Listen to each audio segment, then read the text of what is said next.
Open your eyes and look around. In your eyes, do you see the very things that you read about coming true? Don't you realize the moments are near? Correct yourself in your affairs. He has made it crystal clear. These are the signs of the time. Assalamu alaikum. Sunnahfollowers, new class. Stay tuned. Signs of the times. I want to welcome everybody to our series on the signs of the last hour. And first of all, I want to apologize for yesterday. Yesterday, I missed all my classes yesterday because I got busy doing my personal stuff here. So I apologize for not letting anyone know. And then I fell asleep, and I meant to send an email. It was my intentions to do my classes yesterday. I didn't know I was going to fall asleep and sleep the whole day. So I apologize for that. And because I missed, yesterday was my class on the signs of the last hour at 9. A couple of the young brothers, well, you blew up my cell phone this morning. That's what woke me up. Alhamdulillah, the brothers calling. And by the way, don't call like that. But the brothers called and woke me up. And one of the young brothers asked me if I would do my signs of the last class tonight, because he's in the United Kingdom or something, a different part of the world. And he's trained his body to be up for my class. And so he wanted me to do it tonight. He asked if I would do it tonight instead of doing my enjoining good. So because he's in a different part of the world, because he has changed his schedule, just so he can join and participate and learn from me, I'm doing that class tonight, and instead of the enjoining the good and forbidding the evil. And before I get into tonight's topic, let's talk about it. We've been discussing the signs that our Prophet Muhammad Sallallahu Alaihi Wasallam told us that would occur, that will lead up to the war against Islam. And if we would take the time, instead of putting all this emphasis on Arabic, because that's where the emphasis is today, which is we're going to get to that too. We're going to talk about that next week, because that's another one of the signs of the last hour. The Prophet Sallallahu Alaihi Wasallam said the people will be consumed with learning how to sing Arabic, that they will have abandoned his sunnah. You won't know the hadiths. And that's the problem today. Most Muslims today have no knowledge of the hadiths at all, but they can sing the Quran. Okay, they don't know anything about the companions. They don't know anything about the history of Islam, because they don't know the hadiths. But if we were to learn those hadiths, it would help you to handle what's happening in the world today, because everything that's happening in the world today, including that war in Gaza, which is not just a war in Gaza. I talked about that last week. This is the war against Islam. And it didn't begin October 7th. That war began a long time ago with Saddam Hussein, when he attacked Kuwait, okay, with Bosnia, okay, with what's been going on in Africa since the early 2000s. Okay, this is all part of genocide. You know, the non-Muslims, we're going to talk about the hadith today, where the Prophet Sallallahu Alaihi Wasallam said that non-believers will hate us so much. They will hate Islam so much that it will be their desire to wipe it out. So this genocide is not against Gaza. Hashtag don't get it twisted. Like I talked about last week, this is against the religion of Islam, all Muslims on earth. That's why it ain't just happening in Gaza. It's happening in a lot of places, but the enemies of Islam, they want to keep the focus on Gaza, so you don't see what they're doing in Africa, because Africa is the continent that holds all the other resources. And we're going to go into that hadith tonight. The Prophet tells us it's about the resources They want that oil that the Middle East has, and they want the gas, the oil, the jewels, the minerals that Africa has. Okay, those are the two most populated parts of the Muslim world. But they want you to just think it's just happening in Gaza when it ain't. It's been happening since the early 2000s, and it's still going on in Africa. All right. So if you guys would learn the hadiths, if Muslims today would learn the hadiths, they would see that everything that's happening, the Prophet sallallahu alaihi wasallam told us it would happen, and he also explained why. And the finger is not put on the Zionists. The finger is not put on the non-Muslims. The finger is on us. We brought this on ourselves. Ain't nobody picking on you. And that's this attitude that the Muslims have today. They're picking on me. They're picking on the Gazans. They're picking on the Muslims. Ain't nobody picking on you. This has been going on. It's just that you Muslims today are too stupid and deluded. I'm going to use the word stupid because that's what it is. Until we learn, and we're going to go over this hadith today too. Until we learn the hadiths, we're going to be stupid. We're going to be ignorant and stupid of our religion.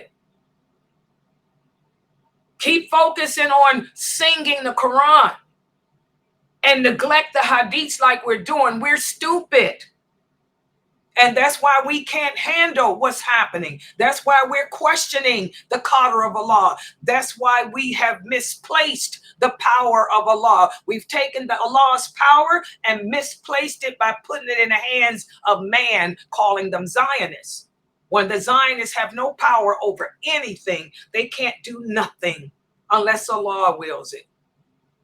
So we're going to go over these hadiths today, which are more hadiths that where the Prophet sallallahu alaihi wasallam told us that would lead to what's happening today, all that will lead into those 80 nations declaring war against us. But before I get into detail about them, because I'm covering so much information with you guys and all of the hadiths, every single one that I'm using in this class, I chose them on purpose so that no one can refute me.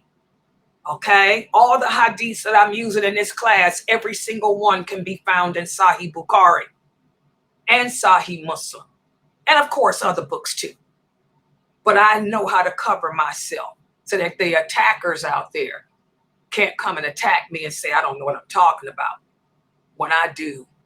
Okay, so last week, I covered a lot of information about the things that the Prophet sallallahu alaihi wasallam said would lead up to this war against all Muslims, the genocide, the attempted. The Prophet sallallahu alaihi wasallam said it's an attempted genocide. It'll never happen, but it's an attempt to annihilate the religion of Islam, to annihilate all Muslims. And when we talked about that hadith last week, the Prophet sallallahu alaihi wasallam mentioned the focal point. He mentioned the part of the world that will serve as the focal point. He said not just the focal point of any war, of all wars impacting us, but it'll be the focal point of our destruction completely. Who can remember where, what country, where did the Prophet say the focal point of all our trials, of all our fitna will come from? Who can remember the hadith? I haven't seen Mina here today. So y'all can forget about depending on her to answer for you while you guys are off lollydogging, watching TV, or whatever y'all doing. What's the focal point of all the fitna, all the major trials, all the major disasters, all the major wars that will impact us as an ummah, a nation? He said will come from what part of the world? Will begin there. Go ahead. They'll be coming from the east. Okay, now name the countries. The East could be, Saudi Arabia. No. Think about that hadith. I don't want what the East can be. That's a hadith. The prophet said will start in the East. And then he pointed in those directions. Because he told the companions, depending on where Medina's located, where Mecca's located, name the countries. Come on, name them, Geechee. It shouldn't be hard because it's all on the news today. Where did the prophet say all of our trials, all the major wars will begin with at that part of the world? And what are the countries? The companions listed those countries. Ibn Abbas, after the prophet died and all the fitna began after the murder of Uthman, he said, these are the countries. What are the countries? Let's name them. We got one being Syria. Syria's one. What's the rest? I want y'all to think, because do you understand what's happening in the world? You will see that what's happening right now on CNN News, Allah told us. Name the countries. Sudan is another one. He didn't mention Sudan. That's not nowhere. What? Somebody else get on the mic. She's guessing and trying. This is something that you guys should know. Get on that mic and tell me the countries. This thing. Okay, Iraq, Bosnia. Iraq, go on. Bosnia, go on.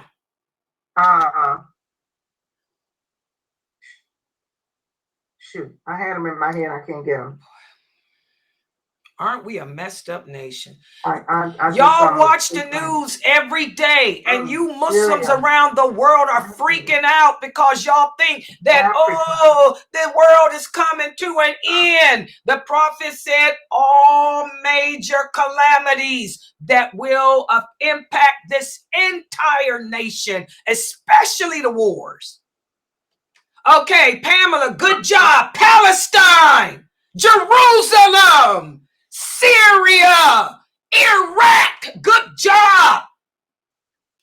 And the one in the mountains, Afghanistan. What is wrong with y'all's memory? I don't know. Oh, Allah. I want everybody to start to make dua for yourselves. I want every Muslim on planet Earth listening to me.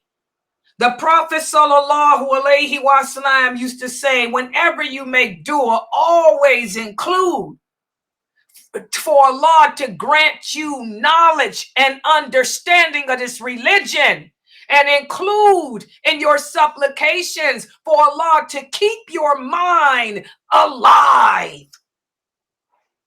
Because that's another sign of the last hour. The people who do believe in Allah, their minds will become feebled. They can't talk. They won't be able to speak well. Their memory is gone, or they can't express themselves well. Whereas the innovators, the Ruwaybida, they will be able to speak better than anybody. Y'all got to change. I mean, you can't change the color of Allah, but you can change yourself. Y'all need to start making dua that you don't be one of those that the Ruwaybida can knock y'all out because y'all don't know how to express yourselves. Your brain is all fried. Maybe it's the drugs y'all did back in the 60s. I don't know. Maybe it was all that music that got me messed up. Heat waves is taking me down. I can't get it out of my mind. Heat waves. It's the music. The drugs for some of you other ones. Y'all better make dua. Okay, the Prophet sallallahu alaihi wasallam said the focal point of all the major trials, calamities, wars that will impact this nation as a whole will always begin with that part of the world. And he named it, and Ibn Abbas named it, and Ibn Umar named it, and Aisha named it Iraq, Syria, Palestine, Israel. I'm just going to call it what it really is. Israel. That's what the world calls it today. I mean, let's come on. We can't be stupid. That part of the world right there, what's the name of it? It ain't called Gaza. It's called Israel right now.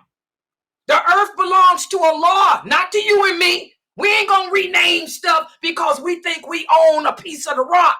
Another sign of the last hour. Muslims will never, ever, ever in that part of the world understand that the earth belongs to Allah. Okay?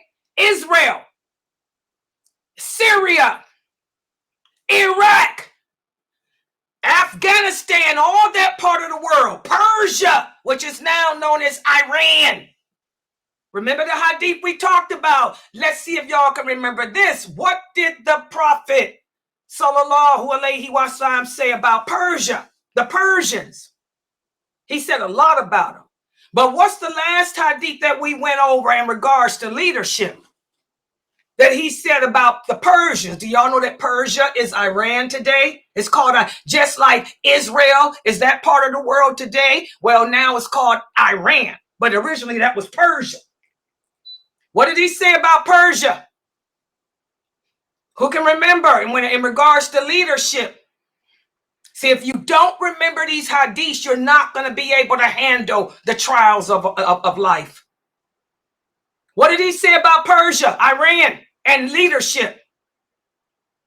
Huh? Nobody remembers? He said that the Persian will be the people that will take over for the Arabs. Yeah, will be the leaders of the people. Yeah, you see, Mina's here now. That's a shame. Out of all my 25 students, I only got one that can remember these hadiths. Sign of the last hour. Okay? Remember we talked about how Salman al-Farsi, may Allah be pleased with him, how he walked past. This is right before the Prophet died. And he had a revelation and he said, his people, they will either replace you or you will follow them. Remember that hadith? Either they will replace you or you will end up following them. What was he talking about? What happened to make the companions understand what he meant and it came true? What happened? Who can give me what happened? They didn't know what he was talking about until after he died and after Uthman was murdered and all that other stuff. What happened? Who were the people that replaced the Arabs? Who were the Iranians, the Persians that replaced them? And some people followed them. Do y'all remember any of them? They're very famous. All that Quran. The Mu'tazila. No. Well, the Mu'tazila, some of them follow, but I want some names. How does that hadith relate to the people today? Either they will replace you. What did he mean by replace? What does that mean? Let's break that hadith down. I explained it. Y'all don't remember it? The replacing of the knowledge, our knowledge will leave us and they will replace us. Okay, well, then who were they? Who were they? Did it happen? I can't remember. The 4 imams. Oh, y'all. Oh, this is sad. I'm going to tell y'all. That's the correct answer, the 4 imams. But this is why I stopped teaching this class. I haven't taught this class like this in a long time because it's sad. It'll make a person like me just depressed because all these hadiths are so true. You see that Islam, the Prophet spoke the truth. We're dumb. We're stupid. The Ruwaybida, all that stuff that's going on in the world that these Ruwaybida are doing. And y'all don't remember who were the Persians that replaced them? The 4 imams. And how did they replace them? What happened? Come on, who can give me the story behind that? I talked about it. And it wasn't just the 4 imams. Who else replaced them in knowledge? Persia. There should be a Iranian. There should be a clue. Oh, this is sad. I hope that you famous brothers are listening to me. Y'all better stop talking about Gaza and stirring up people's anger and hatred and teach Akida. What was meant by replace you? She said in knowledge. So who all replaced them in knowledge, and how did it happen? Who can just give me the story behind it? It's real common sense. What happened? Give you a clue. The murder of Uthman, the companions killing each other. What happened? The companions died off. What happened? I'm giving y'all clues. This is common sense.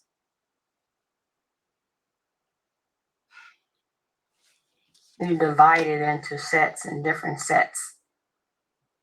That's why. Can you express yourself a little better? Okay.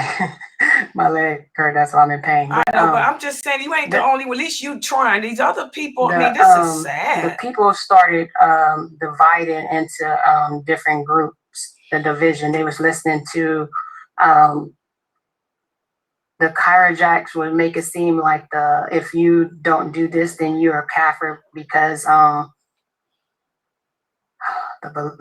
belief, and then they'll say that we are kafir and they'll try to kill us. And then the Kyrajacks was the ones that didn't believe. And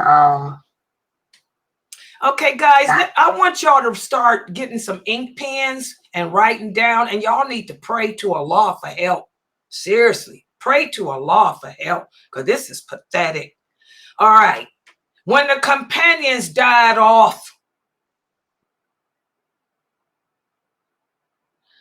before they died, even during the lifetime of the Prophet sallallahu alaihi wasallam, the hypocrites have always tried to destroy this religion. And we're going to get to that in today's lecture, why the Prophet made his dua. Okay? As the companions died off, what did the Prophet say? Each generation will become further away from the truth. They will deviate away from the traditional Islam, which is what I am upon, which is what you, my original companions, are upon, and which is what those 4 leaders after me will be upon. That's the hadith y'all should never forget, and I mention it almost every day in my lectures. As those companions and those 4 leaders died off, sure enough, Islam started getting distorted. Like she said, with the Mu'tazila, the Kharijites, and even more. Once Islam spread through the Persian Empire, who came? Can y'all remember his name? Who was it that brought that theology that a lot of these Muslims here in America that y'all think are scholars, but they're not? They're famous Mu'tazila, really. Okay? Who was the name of the man that brought all this theology and human psyche and crap into Islam? Ibn Sina. Yeah, Ibn Sina. Ibn Sina and his people from Persia. That's the part of the hadith where the Prophet said, either you will follow them. That's the part. Either you will follow them, his people. His people came. Some of them did, with that watered down version of Islam, trying to mix theology and all this other stuff into it. That's why I told you guys, when you're looking at these so-called online Islamic schools, when you see the word theology, Mu'tazila, theology, run away. They try to mix Christianity, Greek, Romanism, and all that crap into Islam. And a lot of the people followed them. To this day, they're following them. How many Arabs y'all see coming to my website when Dr. Asim is here? And all they do is boast and brag about their degrees in psychology, their degrees in philosophy, their degrees in all the ologies. That's an example. You will follow them. Some of you will follow them. It's all about that, the ologies. And then some of his people will replace you. Who were the ones that replaced the companions? The companions had died off. And again, when we die, whatever knowledge we have goes with us. So who replaced the companions? The 4 imams, and who else? Give me some more names. And they were all Persian, by the way. These are not Arabic men. Y'all thought the 4 imams were Arabs. Only one was. The rest were Persian. Well, give me some more names. Imam Bukhari. Imam Bukhari, exactly. He was Persian. He wasn't Arab. Who else? Imam Muslim. Yes, they replaced them. Tirmidhi, they replaced them. They are those scholars of Hadith. The scholars of Hadith replaced the companions, trying to keep the people upon the Sunnah. That's the part of that Hadith. Either they will replace you or you will follow them. Ibn Taymiyyah, what was he? Y'all didn't mention his name. Ibn Taymiyyah, Ibn Qayyim. By the way, these brothers were not Arabs. They were Persians. Don't get it twisted. Okay? So that part has already happened and it's still happening today. How many people are following Ibn Sina still? My Egyptian sisters are. They kicking it with that ology. PhD in psychology. And we're not going to use that word. That word's a little bit too harsh. We're going to change the word to, so the people won't get angry at us. Don't use the word kafir. Kafir is an insult. Don't use the word kafir. Oh, Layla's so aggressive. All those people that talk about me like that, Mutazila, Layla's aggressive. She should never use the K word. It's an insult. Allah said they're kafirs, so Allah is an insult. She should never use the word ignorant. Allah says in the Quran that people are ignorant, so I can't use the word ignorant. How is that an insult? So that hadith came true. That hadith is still happening today. Either you are following those people, or they have replaced the companions with their hadiths and trying to preserve and protect the Sunnah. But most people don't follow them. Most people don't care about Imam Bukhari's hadiths or Imam Muslim. Ibn Taymiyyah, they slander him all like crazy. Okay? So that happened. And the Prophet said all of that because there'll be more of you following the wrong ones. That's all going to lead up to the war against Islam. And then there is a third group too. The Prophet talked about here. The third group is they will take the imams and replace the companions with them. And that's happening too. What do I mean by that? What does that mean when I say you have replaced the companions with the imams in a bad way? What do I mean by that? In a bad way. What's the bad way? Come on, people. That means you're taking their opinions over what the Prophet has said and over what the companions said. Exactly. We're blindly following what they call maktabs. That's the maktab.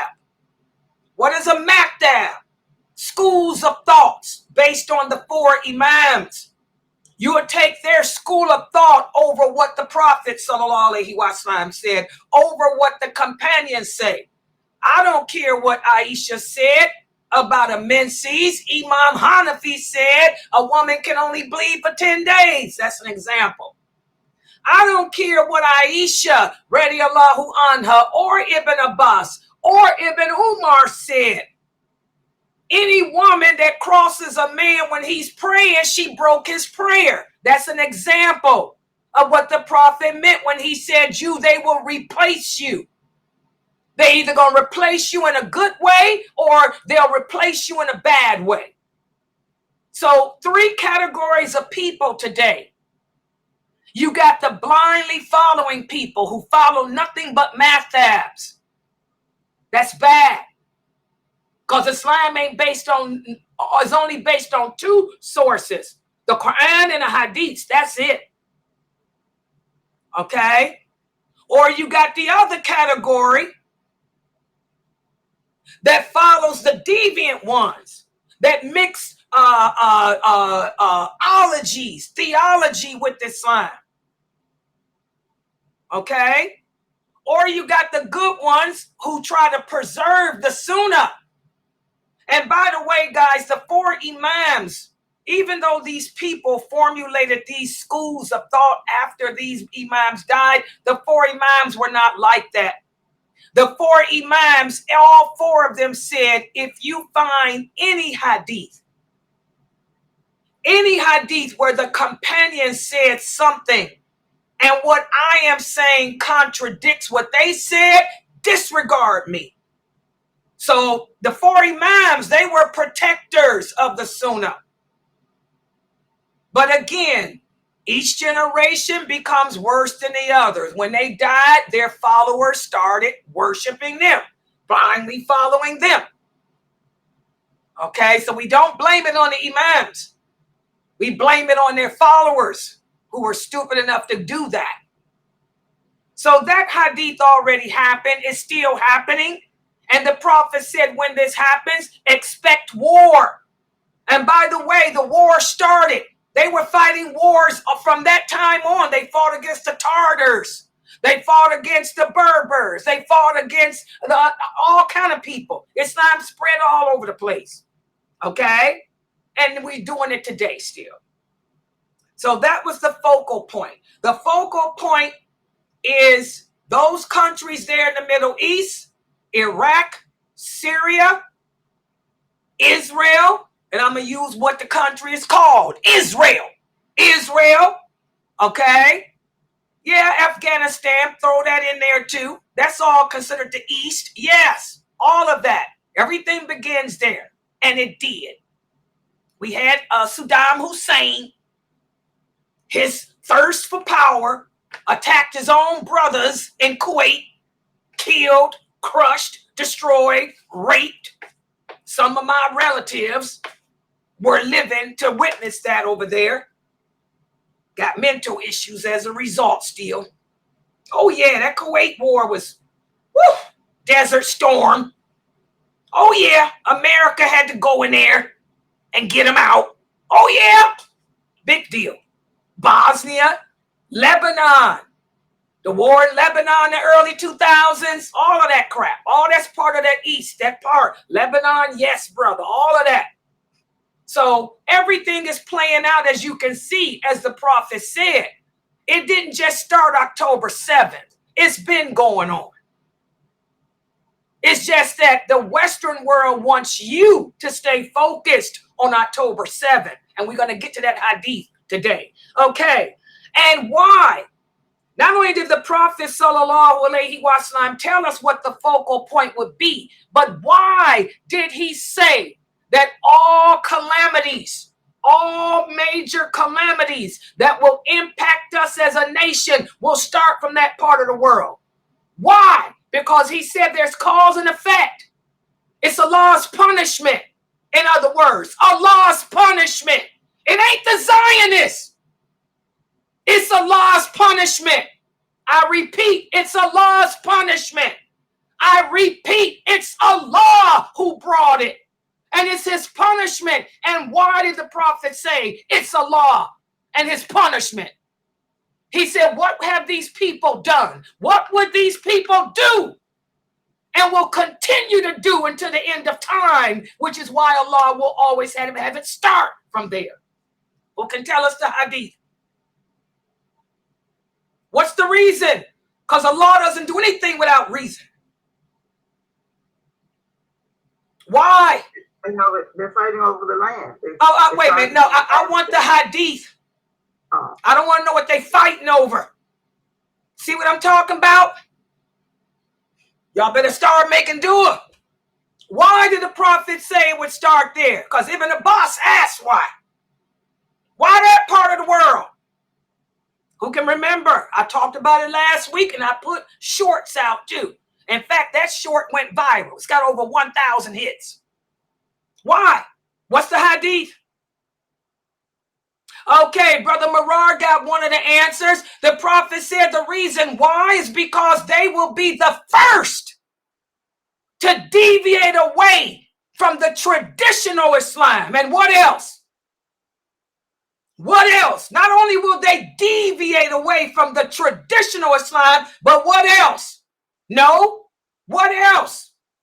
What else will they do? What have they done? What does that part of the world represent today? It's right in y'all's faces. Why will Allah cause that part of the world to be the pit, the seat, the horns, as the prophet said, the horns of Shaitan? Come on, Muslims who believe in the Sunnah. Y'all got to make dua and ask Allah to give y'all a memory, because y'all memory is gone. But the Ruwaybida, they got a good memory. They make up lies and get y'all emotionally gung-ho to the point where y'all killing yourselves. Y'all blaming Allah. You don't understand. You're apostating. Come on. Ask Allah for some memory. Division. Let me give y'all a clue. Division amongst. Okay, let me try to give y'all a clue.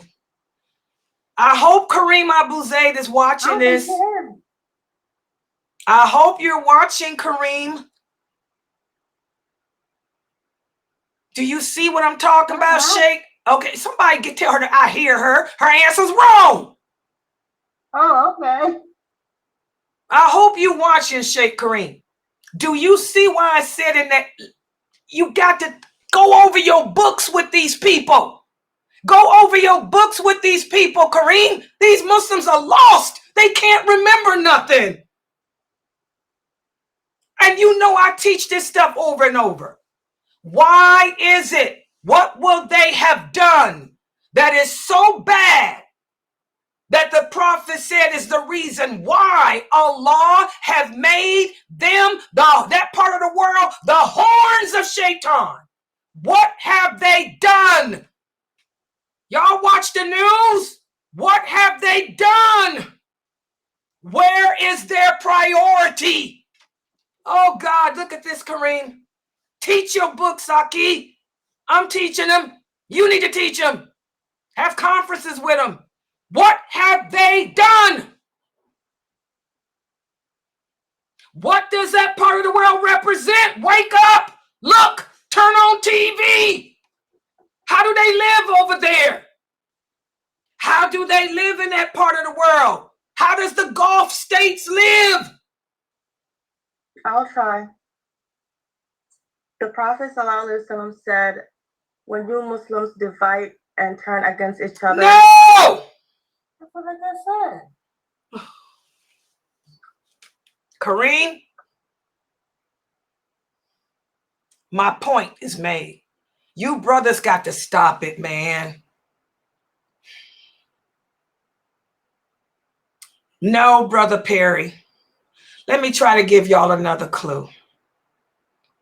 The Prophet, sallallahu, and I just went over this hadith yesterday. The Prophet, sallallahu alaihi wasallam, said that part of the world will be the pit of all calamities because they have chosen what over Allah?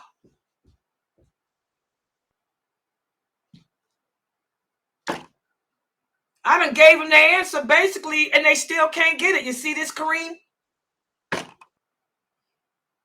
What have the Muslims chosen over Allah?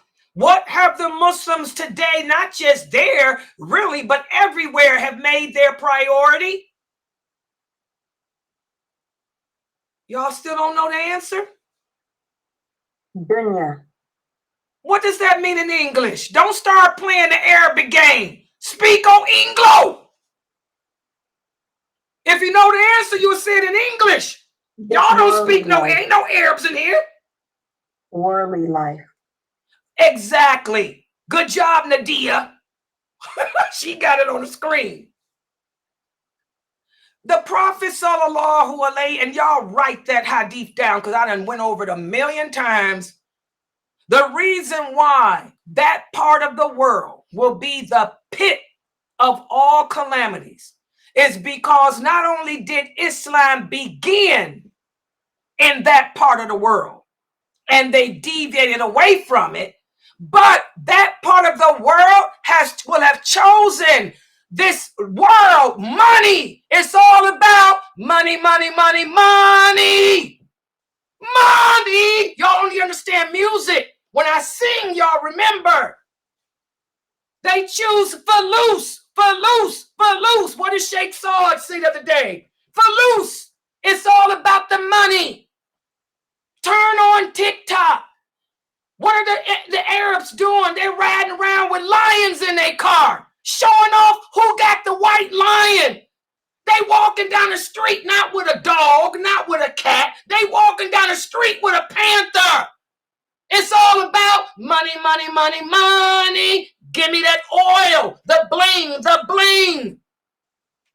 Riding around in Mercedes-Benz, Rolls Royces. It's the falus, competing to build buildings. Who got the highest building? Saudi or the Emirates? What about Kuwait Tower? How could y'all forget these hadiths?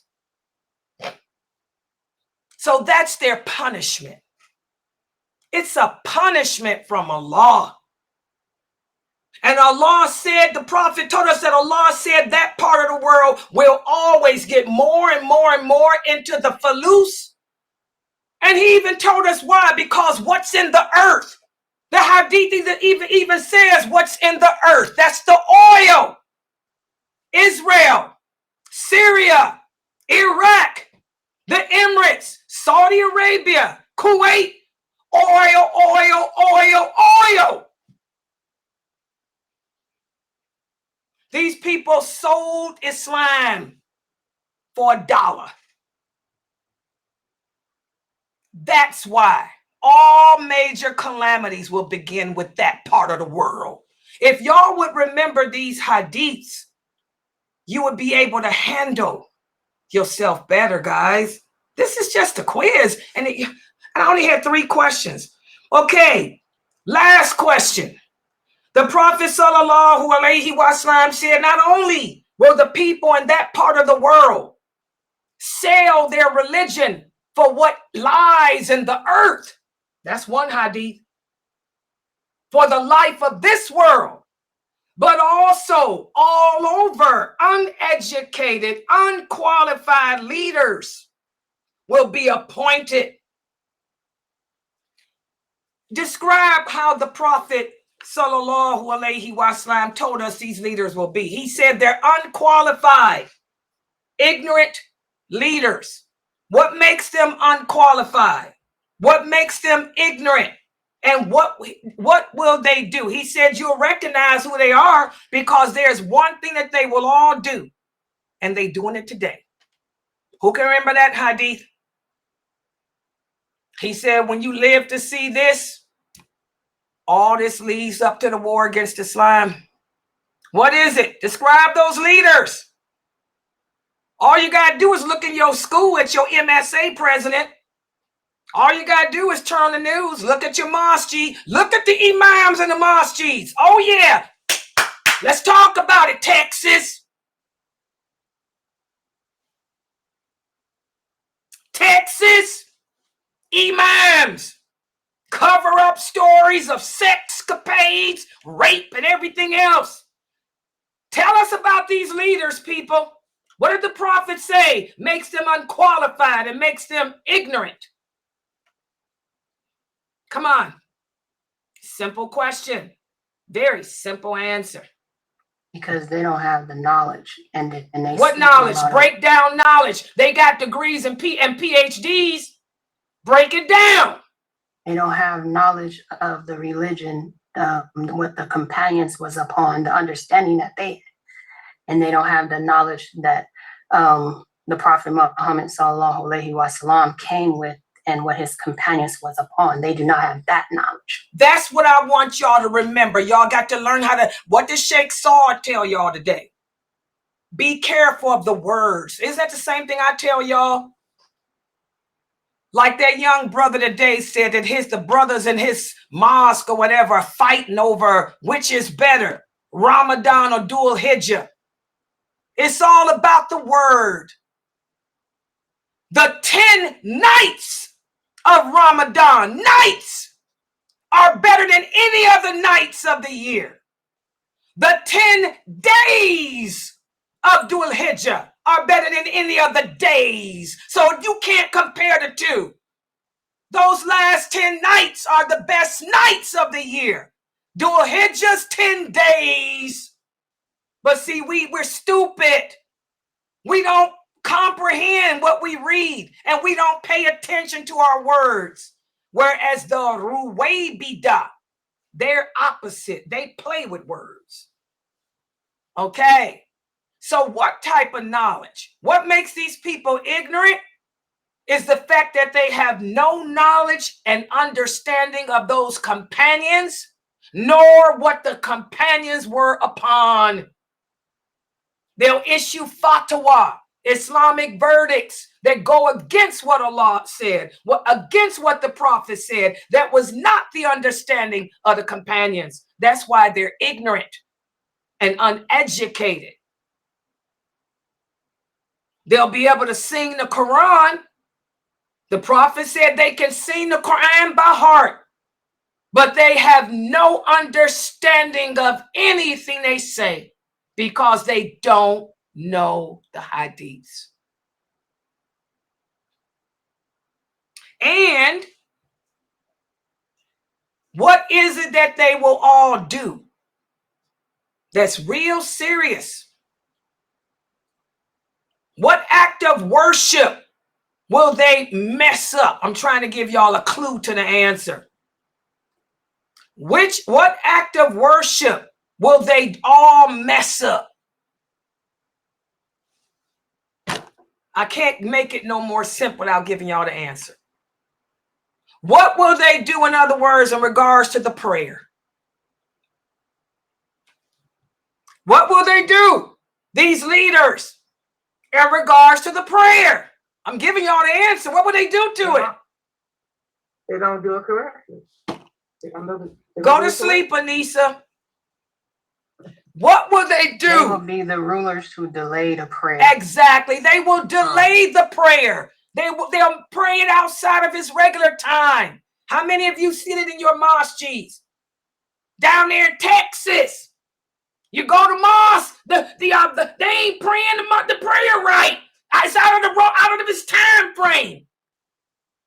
These so-called Muslim student associations. First of all, that ain't no mosque. Your university is not a mosque. Take your behind to the mosque to pray. And you praying it all outside the time. The Prophet said, if you live to see all this, this is all leading to the war against Islam. And this is why. Because again, we've abandoned the sunnah of the Prophet sallallahu alaihi wasallam. Our understanding of this religion is not what he came with. Our practice of this religion is tainted as a result, even with the prayer. And we're more concerned with money. We're more concerned with the life of this world than the hereafter. All of this is why Allah will send war.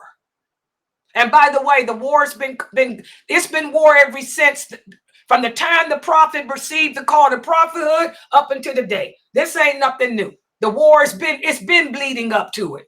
It's been leading up to the war against Islam since then, since the 6th century, to be honest. So this didn't begin October 7th.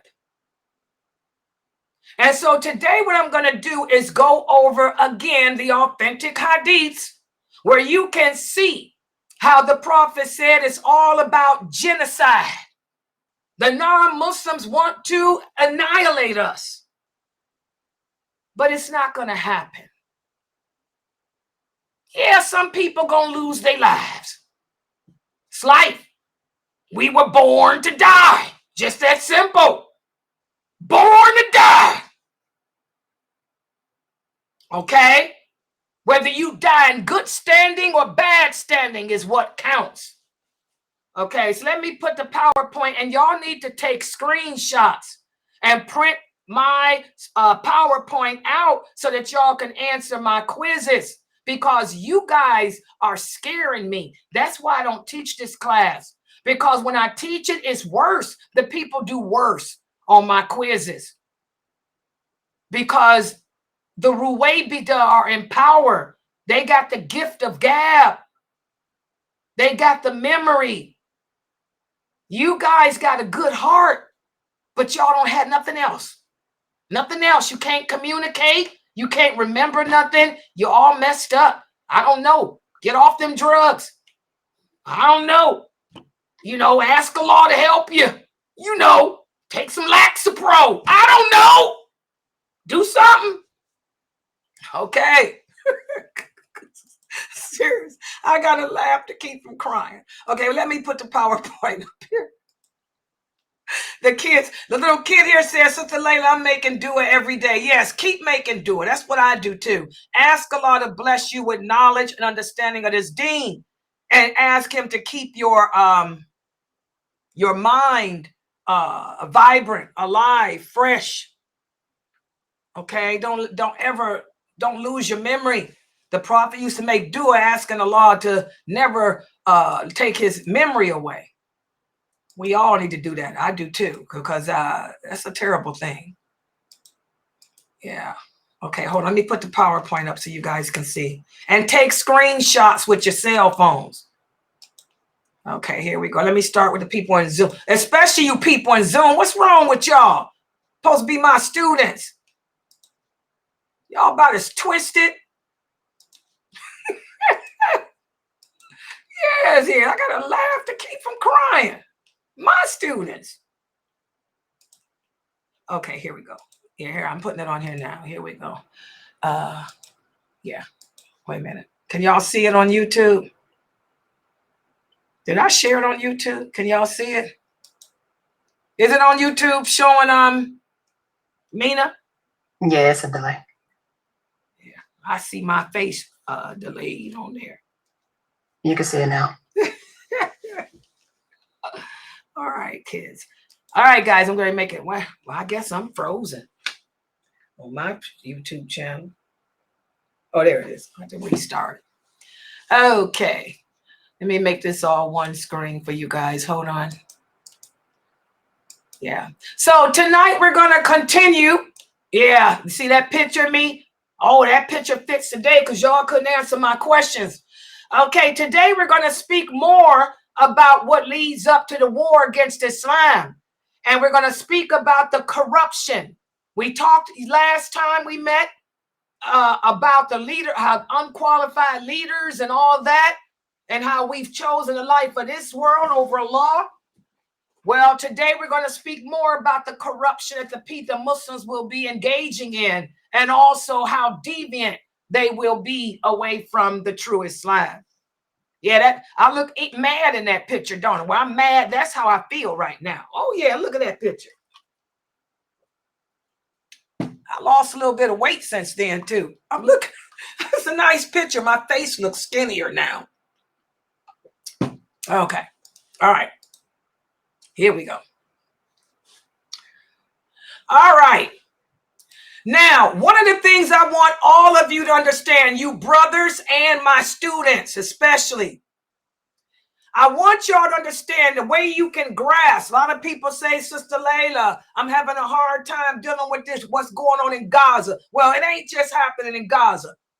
Y'all heard Sheikh Saud today. May Allah bless him. He mentioned all these other countries. Y'all heard him today? He mentioned a lot of countries in Africa, Asia, because it ain't just happening. It ain't just happening in Gaza. It's been happening in Africa since after that Iraq war. Like I say, the non-Muslims want y'all to stay focused on Gaza. We'll get to that hadith. But I want y'all to understand that this nation, our nation, will only achieve success. And this is from our prophet. Our prophet sallallahu alaihi wasallam said this nation will only achieve success based on the number of righteous people we have in its ranks who have the characteristics of those companions. And those characteristics consist of striving to establish justice and to straighten out that which is crooked amongst us and to reform that which is corrupt. This is the problem. If you look at the famous speakers today on YouTube, let's just look at America. These famous speakers, y'all, we have in America that y'all think are scholars. I keep telling y'all, those brothers and sisters, y'all see all on the TV and in the White House and on YouTube with all them followers. They ain't no scholars. It's all a fake display. Because noble people of nobility do not try to hide child molestation. I'm going to keep it real. People who are righteous will expose you. I don't care how popular you are as an imam for abusing, raping, molesting children in your community, for having sex with the women in your community. You would be exposed, not covered up like these brothers are doing that's famous. Oh, it's a lot of filth going on. And I'm going to just call it out down there in Texas. Hello, the redneck state of America. Kissing cousins and imams abusing their authority. Okay, so as long as we got that type of filth going on, do y'all think Allah is going to bring any success to us? And that's just here in America. This type of filth is going on all over the world with the Muslims. Men abusing their celebrity status, sexcapades all over the place, dating websites. Oh yeah, famous speakers got a dating website. So as long as this ummah does not have the righteous people in its ranks to call to what the Prophet sallallahu alaihi wasallam called to, there will be nothing but calamities. We have to understand that those people who do call to the truth, those people who do try to live up to those companions, these are the people who bear the trust of the heavens and the earth. Remember, it all goes back to Wala wal Bara. It all goes back to La ilaha illallah, Muhammadur Rasulullah. Remember when Allah created Adam and he ran his hand across his back, and all of our souls appeared. Mine, yours, all of our souls appeared. Allah gathered us all at Mount Arafat, and he made us the same offer that he made to the animals, that he made to the sun, that he made to the moon, and they refused it. And that offer was free will. The sun, the moon, the animals rejected it because they knew what would come. If we accepted the gift of free will, that means as human beings, it's our job to establish justice here on earth. It's our job to reform those who are corrupt, to change the evil. We're supposed to enjoin what's good and forbid what's evil. Listen to what Allah says in the interpretation of the meaning. We did offer the trust or the moral responsibility and all the duties which Allah has ordained to the heavens and the earth and the mountains, but they declined to bear it. They were afraid of it because they were afraid of Allah's punishment. But man took it on. Man was unjust to himself and ignorant of the results. That's us. Allah tells us in the Quran that we are criminal and ignorant by nature. We always want to take on responsibilities that we can't handle. So this nation, we will only be successful as long as we enjoying the good, as long as we forbid the evil. When we start to cover it up, when we start abusing children sexually, like what's happening down there, abusing women sexually, which is happening all over the world, abusing our power and authority as leaders, stealing from the masajids, breaking our trust with each other, that's when Allah will bring about punishment. And that punishment will be in the form of war. Like the prophet said, war comes from Allah. And Allah says that he sends war as a means of cleansing the earth of bad, corrupt people. And we got a lot of bad, corrupt people here. Muslims. I'm talking Muslims. A lot of bad, filthy, dirty Muslims. Okay? And he also sends war as a means of us being able to see who the true hypocrites are from the real believers. I can see them. I see them. I'm sure you do too. And he also sends war as a means of testing the believers with something better than all of this. Those are the ones who do die, true martyrs. And not everybody who dies is a martyr. Most people who die are going to hell. Don't get it twisted. Hashtag don't get it twisted. The Prophet Muhammad said there'll be more people in hell than paradise. And as he told Umar at the Battle of Uhud, don't go around saying because that person died, he's a martyr. Because that one is in hell holding on to the robe he stole. So I'm telling y'all the same thing about Gaza, Africa, and any other place. Don't get it twisted. Not everybody that's dying is a good Muslim. Most of them probably ain't. Okay? Allah's in control of this.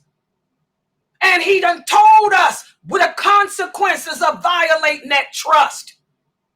When you turn on YouTube and you see a man talking about children being sexually molested in a mosque, and instead of the person that did it being punished, they puts him on a plane and sends him back to his homeland to protect him. And that child got to live the rest of his life knowing that he was molested by another man. And we talk about LGBTQ.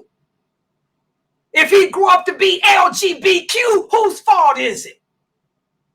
So don't get it twisted, Muslims. Whenever we violate the Amanah, there will be consequences for us all. Listen to what Hudayfa, may Allah be pleased to him, said. He said the messenger, sallallahu alaihi wasallam, told us two things. One of which I have seen and the other I am still waiting for. He said the trust is deep rooted in the heart of man. And then Allah sent down the Quran and man learned from the Quran. And then Allah sent down the Sunnah. Then he told us about how that trust will be removed. He said a man will go to sleep and the trust will be removed from his heart a little bit, just leaving a faint mark. Then he will sleep again and the trust will be removed more, leaving a blister. Then he took a pebble and rolled it on his foot and said, the people will enter into business transactions with each other.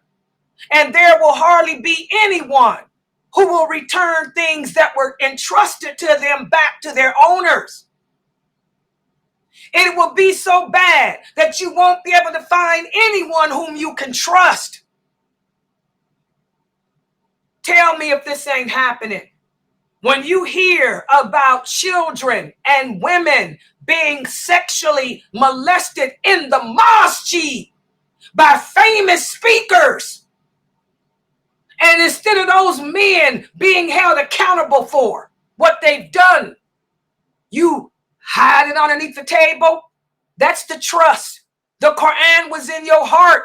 Then when you got famous, look how the Quran disappears. It's all about that fame. David Bowie spoke about it.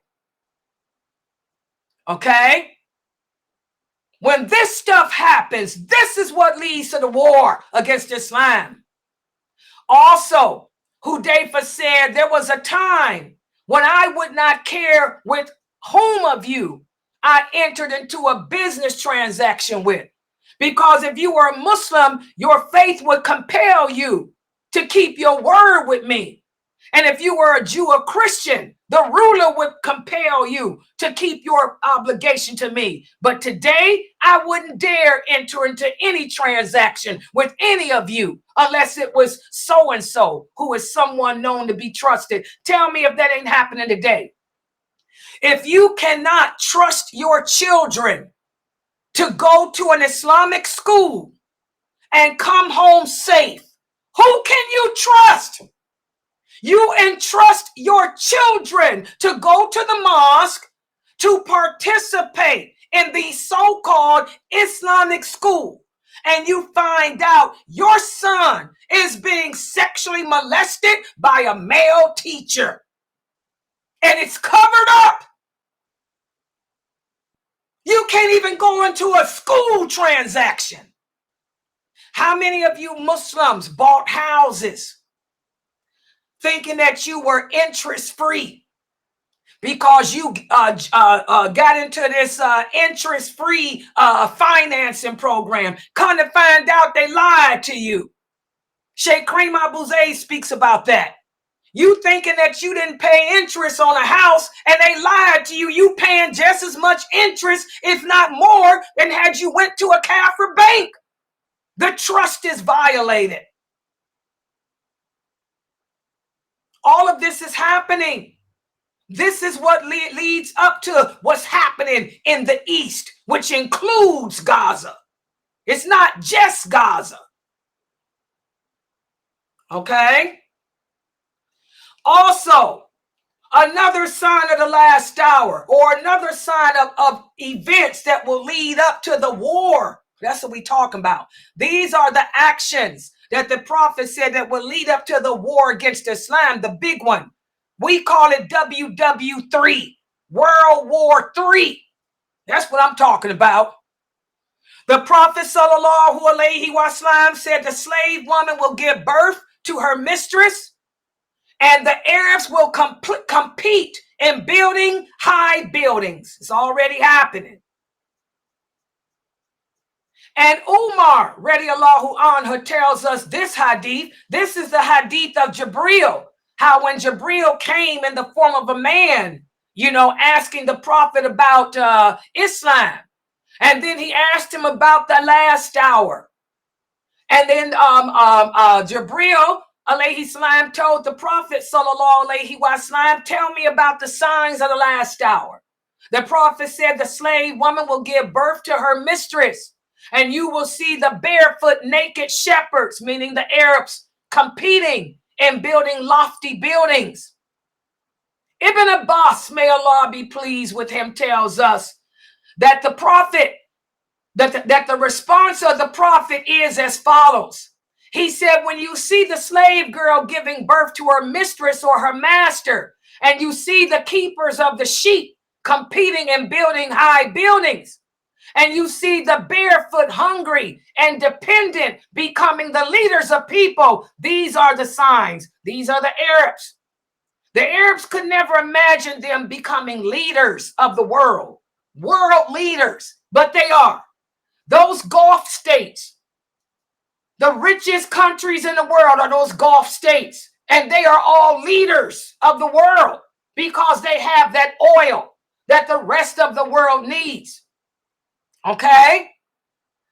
They have all that money. They have nothing better to do than to compete. Saudi Arabia and the Emirates and Kuwait and Oman and Bahrain competing to see who can build the highest building. I think the Emirates so far is leading. So all that is happening. These are all the signs leading up to the war against Islam.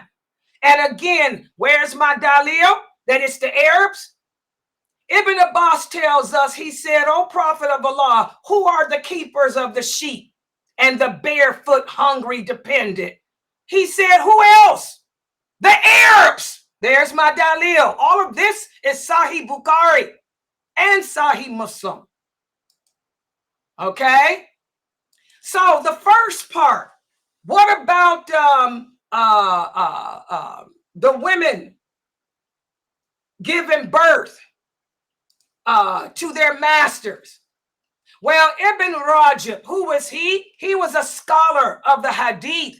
He said when the slave woman gives birth to her mistress, this refers to the one who is in control of her and who owns her, her guardian, her wali. They're talking about how polygamy, there will be so much polygamy that the women will give birth to children who will grow up to be kings. And the slave woman will be one of his subjects and he will be her master. This has been happening. Subhanallah, it's no mystery. You guys know that I'm from Anwar Sadat's family. Subhanallah, I'm from the Sadat family.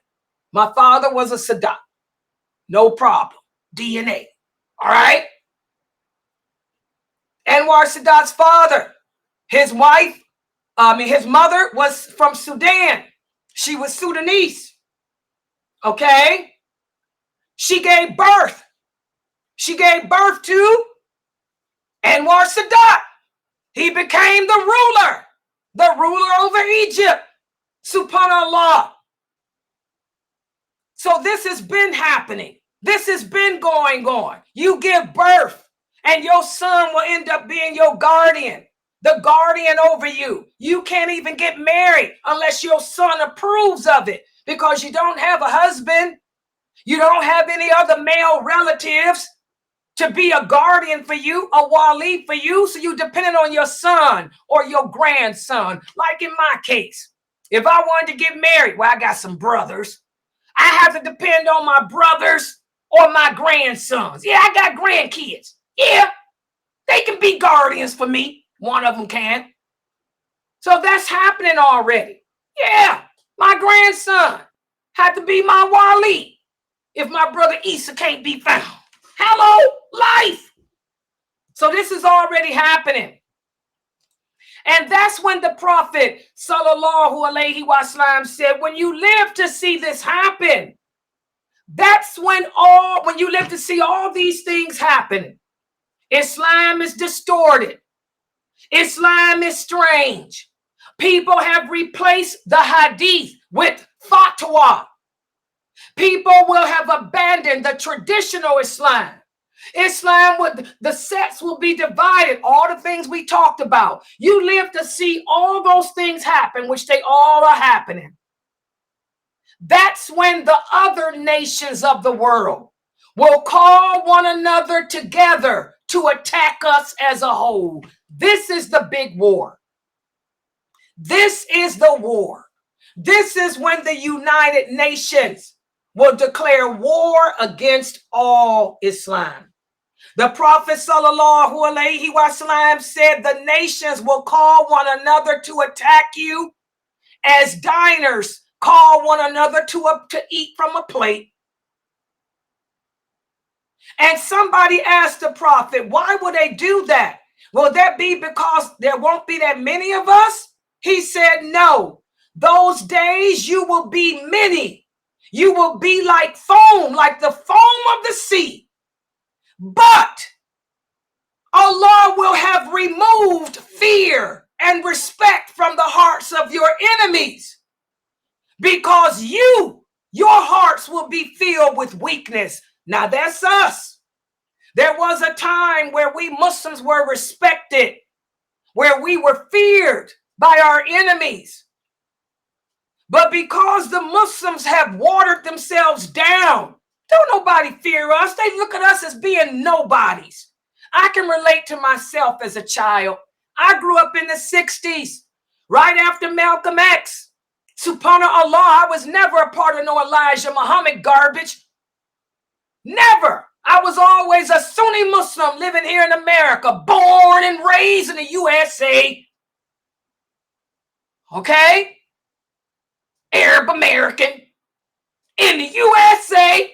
Hit it, boss daddy. I'm boss lady. When I was a child growing up, we were respected. When my imam and my stepfather went to my elementary school and told them that I do not pledge allegiance, they said she is a Muslim. They said she is not Elijah Muhammad. She is a Sunni Muslim. And Imam Mutawaf said she does not pledge allegiance to no flag of no country. Her allegiance is to Allah, to the Prophet Muhammad ibn Abdullah. When Imam Mutawaf left with my stepfather, the next day I came to school, the teacher tried to be smart. She wanted me to stand up. I refused. Then I snuck away. I went to a phone and called my mother. I'll never forget it as long as I live. My mother dressed in all black. She had a hijab dragging the ground. And she had my godmother, Sister Kalima, with her. My mother came up to that school with her umbrella in her hand. She came to my class, pulled me out. She stood in that hallway and yelled, "Get the principal here now." The principal and them came. She said, "You got one more time to make my daughter stand up and pledge allegiance to your flag." She said, "I will make one phone call. I will have the Black Panthers, the Black Nationalists, and every Sunni Muslim in this city surround this school, and we will burn you to the ground." That's what my mother said. "We will burn you." We had to Huff riots. They burned Huff to the ground. They never tried to get me to pledge allegiance then. In fact, I was respected. Elementary school, junior high, high school, no teachers bothered me. I wore hijab, I wore jilbab. I didn't participate in holidays. And they respected me because they feared my mother making that phone call. Nowadays, look at you kids. Nowadays, y'all's allegiance is to all kind of flags. You walking around with the flag of Gaza on you. You done made people like me look stupid when we had to prove in the 60s that our allegiance ain't to no stinking flag. And now you Muslims going to school draped in flags, making us look stupid. The weakness is in your heart. What did the prophet say? He said that weakness is love for this world and hatred of death. I was willing to die. In the 60s, my mother, my stepfather, me, my community, Mukhtar's father, his mother, we were willing to die for Islam. Like my mother said, we'll burn this baby down. We'll burn this baby down and take your pup shots if you dare. You Muslims today are weak. You fear death. It's all about sugarcoating this deen, blending in with the kuffar. You're weak as you walk around wrapped up in your stupid flags.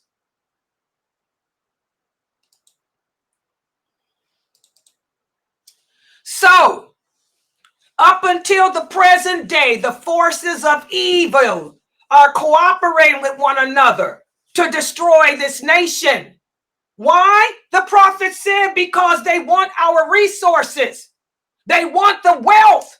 They want that oil in the Gulf. They want the gas in Africa, the diamonds, the rubies, and all the other minerals that Africa holds. And they want to humiliate the men of this nation. And again, when we break that trust with Allah, that's when we lose Allah's help. Like the prophet said, our love for this world, our hatred of death, this is what brings about the curse of Allah. War comes from Allah. It don't come from the Zionists. But one hope here. When Allah revealed all this knowledge to the Prophet sallallahu alaihi wasallam as to what will happen to his nation, the Prophet got really sad. He was crying. And then he felt sorry for the few of us that would try to enforce the Sunnah. Allah told the Prophet, there will be a hand of believers, even though you will have hundreds and hundreds of Muslims in the world. He said, search throughout the land, you will only find a handful of believers. And that's when the Prophet got sad. He started crying. And he said, I can't believe my people would be that bad. And that's when he said, I asked my Lord to not let overwhelming famine destroy the entire nation because of how twisted my people will have become. And I also asked Allah to not allow any enemy from outside to wipe us out, to genocide and wipe us out. He said, and Allah answered me. He said, O Muhammad, if I have decreed something, and I want y'all to pay attention. What happened here? Oh, I'm sorry. I want y'all to pay attention. Shaitan don't want y'all to see this hadith. Pay attention.